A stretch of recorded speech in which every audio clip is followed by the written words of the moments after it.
சில தினங்களுக்கு முன்புதான்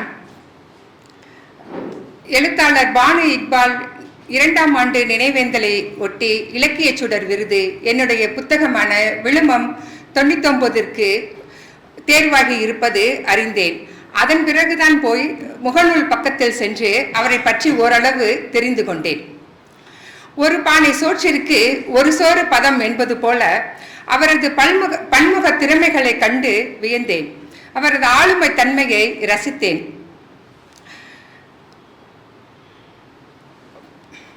அவரது கண்ணீர் என்ற குரலில் அவர் பேசும் உயிரோட்டமான காணொளிகளை கண்டு மெய் மறந்தேன்.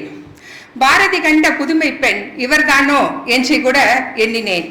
பானு இக்பால் அவர்கள் அவர் கணவர் மீது இக்பால் மீது வைத்திருந்த அன்பும் காதலும், அவர் கணவர் பானு இக்பால் மீது வைத்திருந்த அன்பும் காதலும் கண்டு வியந்தேன்.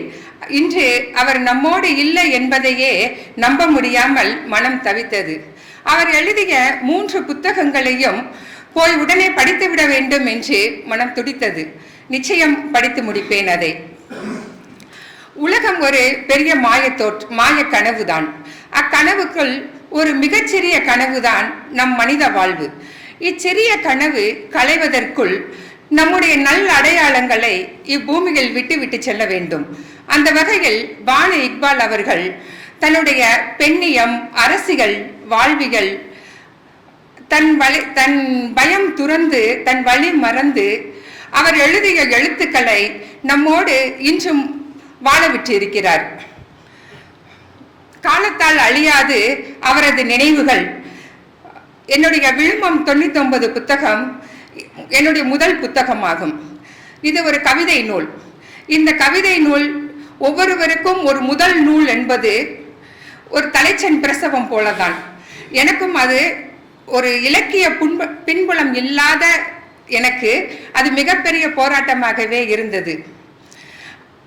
அந்த போராட்டத்தில் இந்த விழுமம் 99 எழுத்தாளர் பானு இக்பால் அவர்களின் இலக்கிய சுடர் விருதிற்கு தேர்வு பெற்றிருப்பது மிகுந்த மகிழ்ச்சியே கொடுக்கிறது.